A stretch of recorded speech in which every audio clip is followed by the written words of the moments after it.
할렐루야. 금요 성경 시간에 동참해 주셔서 감사합니다. 오늘도 말씀을 통해서 하나님의 은혜가 여러분 삶에 흘러넘치기를 축복합니다. 지금까지 열왕기상 13장, 14장을 살펴보고 있는데요.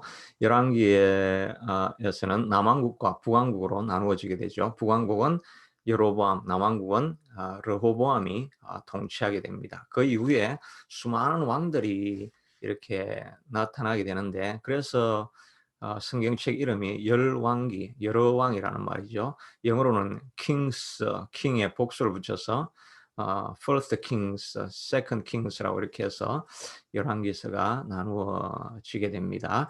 수많은 왕들이 있었는데 북쪽에 있는 왕들은 다 악한 왕이었습니다. 남쪽에 있는 왕들은 좀 선한 왕들이 많이 있었습니다. 화면을 통해서 살펴보겠습니다. 예, 여기 보면 남쪽은 남쪽 이스라엘이라고 했는데 남쪽 유다를 말하죠. 남쪽 유다에는 르호보암도 있고 나중에 요사밧이라는 왕은 이름 들어봤죠. 좀 유명한 왕이죠. 나중에 가면 또 유명한 왕 중에 히스기야라고 하는 이런 유명한 왕도 있었습니다. 그러니까 남왕국에는 조금 훌륭한 왕들도 있었습니다. 그런데 북왕국은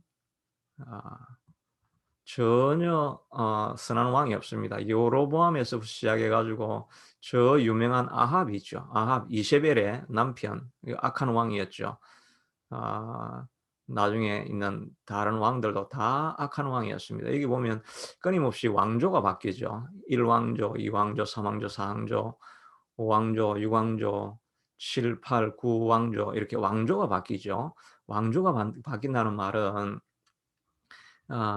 우리나라도 뭐 그 고려 다음에 조선 이렇게 바뀌어질 때 왕조 다이너스티가 바뀐다고 하죠. 그때 어떻게 해서 바뀌어집니까? 쿠데타가 일어나니까 왕조가 바뀌어지는 거죠. 그러니까 이 북왕국에는 끊임없는 전쟁과 싸움이 계속 일어나고 쿠데타가 일어나 가지고 왕이 한 번도 발을 뻗고 제대로 잘 수 없는 그런 나라가 되었다는 것을 알 수가 있습니다. 하나님을 여로보암의 죄로 말미암아서 그 이후에 일어나는 여러 왕들이 나라가 끊임없는 불안 가운데 사해지게 되는 것이죠. 우리도 민족을 위해서 국가를 위해서 하나님을 경외하는 나라가 되어질 때 좀 안정적인 나라가 될 수 있는데 국왕 하나님을 경외하지 않는 나라가 될 때는 이렇게 수많은 왕조로 나라와 정치가 혼란스러워질 수 있다는 것을 우리가 알 수가 있습니다. 국가도 하나님을 섬기는 것만이 살아남는 길인 것을 알고 민족을 위해서 생각할 때마다 우리가 하나님의 뜻을 따라서 살아가는 백성이 되게 해달라고 우리가 기도하는 것이 필요하겠죠. 코로나 이런 모든 상황들도 우리가 다 이해는 할 수가 없지만 하나님이 또 인류 안에 있는 죄를 정죄하는 그런 의미도 있지 않는가 우리가 생각해 볼 수가 있습니다. 하나님께로 돌아가는 것이 필요하겠지요. 자, 오늘 말씀은 10, 14장, 14장 21절에 있는 말씀입니다. 이제 유다 왕 르호보암의 통치라고 했는데 그 21장 위쪽 20절 그 위쪽에는 여로보암 북왕국의 통치 내용을 다루고 있었습니다. 이 르호보암도 하나님의 뜻을 떠나서 나라가 어려워진다는 그런 내용을 담고 있습니다. 같이 읽어보겠습니다. 솔로몬의 아들 르호보암은 유다 왕이 되었으니 르호보암이 왕위에 오를 때에 나이가 41세라. 여호와께서 자기 이름을 두시려고 이스라엘 모든 지파 가운데 택하신 성읍 예루살렘에서 17년 동안 다스렸다고 이야기하고 있습니다. 17년 동안 다스리나. 그의 어머니 이름은 나아마요 암몬 사람이었더라고 말하고 있습니다. 그러니까 솔로몬의 와이프가 나아마였던 것입니다. 암몬 사람이었죠. 이것은 솔로몬이 여러 이방 여인들을 다 데려와서 통혼하고 왕비로 삼고 그렇게 하면서 이들이 올 때 다 자기의 우상을 가지고 왔는데 그 우상을 섬기는 것을 용인해주고 허락해 주었습니다. 이 암몬은 어디냐 하면은 이 지명이 자꾸 나오니까 지명을 한번 알아주는 것이 필요하겠죠. 여기 보면 북쪽에 이 갈릴리 호수입니다. 요단강이 쭉 이렇게 내려오고 여기가 사해죠. 그리고 남왕국 유다가 아래쪽에 있고 예루살렘의 이 수도고, 북왕국 이스라엘은 수도가 사마리아고, 그리고 두로, 시돈, 이런 거 우리 많이 듣는 이름 이쪽이고, 아람은 이쪽이 아람이고, 그 아래쪽이 암몬. 이 아람은 이쪽 북쪽 전체다를 이렇게 가리킬 때가 있습니다. 그 다음에 암몬, 그 다음에 모압, 그리고 에돔 이렇게 돼 있죠. 이 세 민족은 다 아브라함의 자손들입니다. 이 에돔은 에스의 자손이 에돔이 된 거죠. 이삭과 에스에서 그 아브라함의 자손의 이 에돔이 입니다. 그리고 암몬, 모압은 이 롯이 자기 딸과 동침하게 되어 가지고 낳은 아들이 바로 암몬, 모압 민족을 이루게 됩니다. 그러니까 다 아브라함하고 관련이 있는 민족들이라고 할 수가 있겠죠. 지금 여기는 이제 현재 땅으로는 요르단, 이쪽으로는 북쪽은 레바논, 그런 쪽이죠. 그리고 이 아래쪽은 이제 애굽으로 연결되어져 있습니다. 그러니까 암몬의 딸이 솔로몬하고 결혼을 해가지고 이제 그 아들을 낳았는데 아들이 르호보암이 된 것입니다. 그러니까 이 르호보암이 얼마나 이방의 여인의 영향을 많이 받았겠습니까? 특별히 이스라엘 땅에서는 그 어머니가 교육을 다 담당을 하고 있죠. 그러니까 이 마사, 이 암몬의 나아마, 암몬의 그 솔로몬의 아내였던 나아마를 통해 가지고 이 로보암이 많은 영향을 받게 된 것을 보게 됩니다. 자, 22절. 유다가 여호와 보시기에 악을 행하되, 유다라는 말은, 여기서 유다라는 말은 남왕국 유다를 말합니다. 유다 지파가 아니고 남왕국 유다가 여호와 보시기에 악을 행하되 그 조상들이 행한 모든 일보다 뛰어나게 하며 그 범한 죄로 여호와를 노엽게 하였으니, 이는 그들도 산 위의 모든 푸른 나무 아래와 산당과 우상과 아세라 상을 다 세웠습니다. 이들도 우상을 세웠습니다. 원래는 솔로몬이 세운 성전에서 예배를 드려야 되는데 딴 곳에서 예배를 드리게 됩니다. 그러하니까 우상이 들어오니까 그 땅에 또 남색하는 자가 있었고, 여호와께서 이스라엘 자손 앞에서 쫓아내신 국민의 모든 가정한 일을 무리가 본받아 행하였더라. 이렇게 우상이 들어오면 하나님과 전혀 다른 가치를 가진 그런 문화가 들어오게 되죠. 그래서 남색한다는 말은 동성애를 말하죠. 동성애하는 그런 문화가 일어나게 되어지고, 모든 국민이 여호와께서 이스라엘 자손 앞에서 쫓아내신 국민이 누굽니까? 원래 가나안 땅에 살고 있던 7 부족들이죠. 여호수아가 와가지고 다 쫓아냈습니다. 그들이 하나님 없이 지나면서 그 고대 사회에서 얼마나 그 가정한 일들이 많이 일어났습니까? 신전에서 창기가 있고 또 온갖 그 미신적인 이런 요소들이 가득하고 이런 가정한 일들이 많이 있었는데, 이 일들이 다시 가정한 일을 무리가 본받아서 행하였더라고 말하고 있는 것입니다. 우리 교회도 마찬가지겠죠. 교회 안에 이런 세속적인 가치가 많이 들어오게 되어지면 교회도 이런 가정한 일들이 일어나는 경우들이 많이 있게 되죠. 그러니까 날마다 우리가 깨어 있어야 되겠죠. 로마서 12장 2절에 있는 것처럼 이 세대를 본받지 말고, 영어로는 do not conform to the pattern of this world. 이 세상의 패턴을 따라가지 마라고 이야기를 하고 있죠. 그러므로 우리가 교회 안에서 이런 우상적인 요소들이 들어오는 것을 우리가 늘 경계해야 될 것입니다. 25절에는 로보암이 왕 제5년에 애굽 왕 시삭이 올라와서 예루살렘을 치고, 제5년이니까 아까 41세의 왕이 되었으니까 46세가 되었을 때죠. 애굽 왕 시삭이라고 하는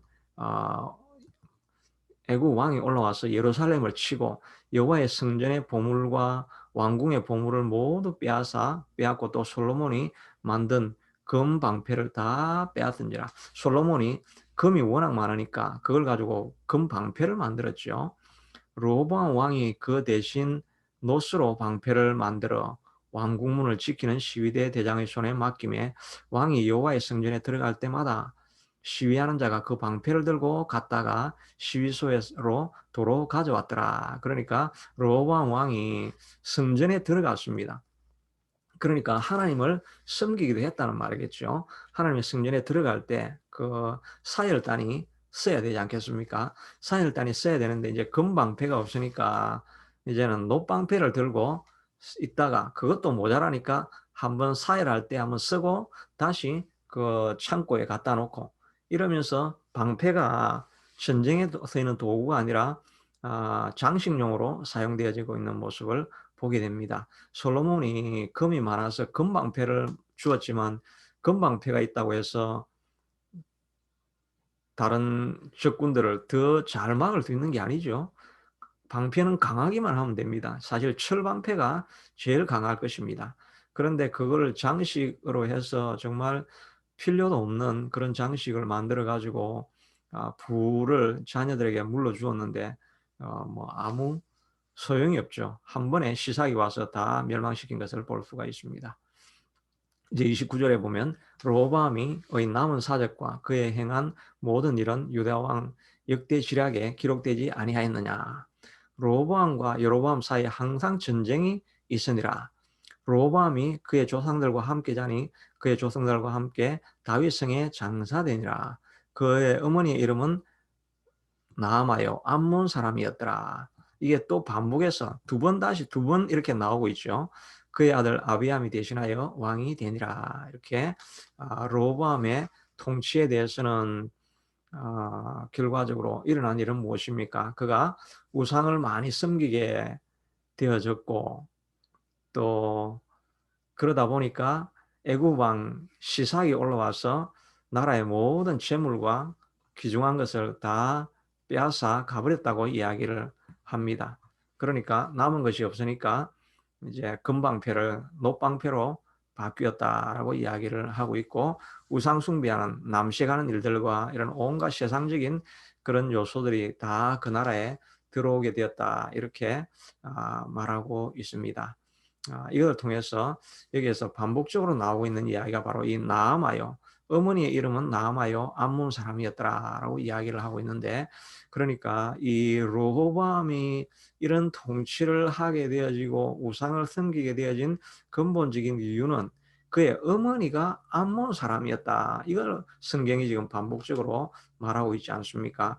부모가 어떤 유산을 남겨주느냐에 따라서 그 자녀의 신앙과 또 국가의 운명이 달려 있는 것을 보게 되는 것입니다. 그러므로 우리가 이 본문을 생각할 때 적용할 수 있는 것은 나는 우리 자녀들에게 어떤 유산을 남겨주고 있는가 하는 것을 생각해 보아야 할 것입니다.